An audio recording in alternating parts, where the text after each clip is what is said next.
On June 29, 1613. In 1613, the Globe Theatre, Shakespeare's masterpiece, burned to the ground.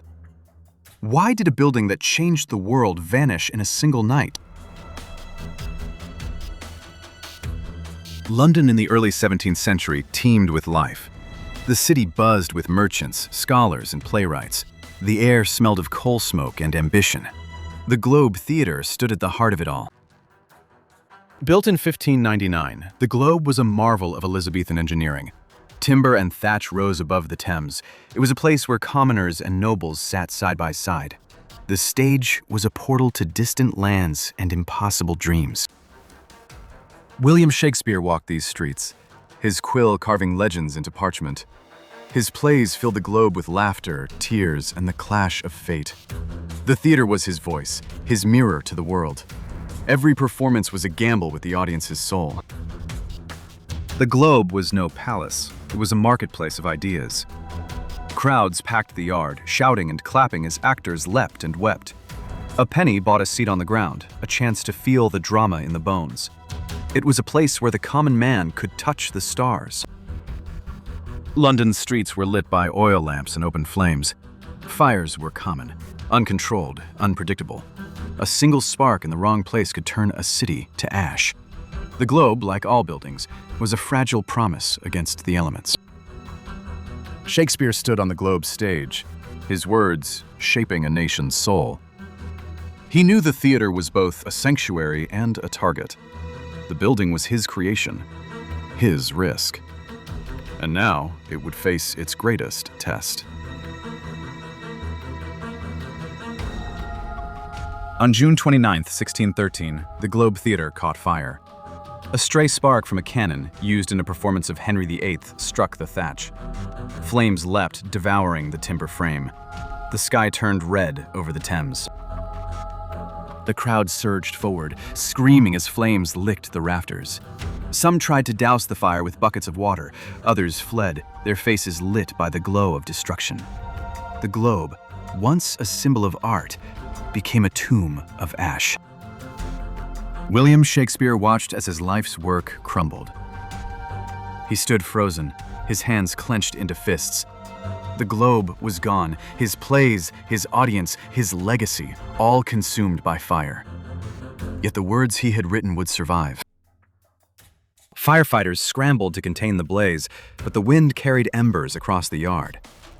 The Globe's design, open and wooden, made it a death trap. Water was scarce, and the fire roared louder than any actor's voice. The building collapsed in a final, furious scream. The Globe was reduced to a pile of ash and broken beams. The Thames reflected the smoke, turning the river into a mirror of ruin. The stage was gone, the seats smoldered, the air thick with the stench of burned timber. The theater was dead. Shakespeare walked among the ruins, his face streaked with soot. He had lost more than a building. He had lost a home, a community, a second self. The fire had taken everything, but not his mind. The words would live on, even if the Globe did not.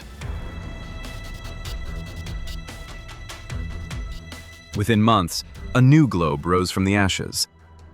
The original design was resurrected, its timber frame and thatch roof rebuilt. The theater opened again, its stage now a monument to survival. The fire had not silenced Shakespeare. It had only made his words louder. The Globe's plays outlived the building. Shakespeare's words became a global language, performed in every corner of the world. The fire had burned the wood, but not the spirit of the plays. The theater was reborn, its legacy eternal. Statues of Shakespeare now stand where the Globe once burned. His face is carved into monuments, his name etched into history. The fire had taken the theater, but not the man. His plays live on, as if the Globe had never burned. Today, a new Globe Theatre stands on the Thames. Its design echoes the original, but with modern materials and technology.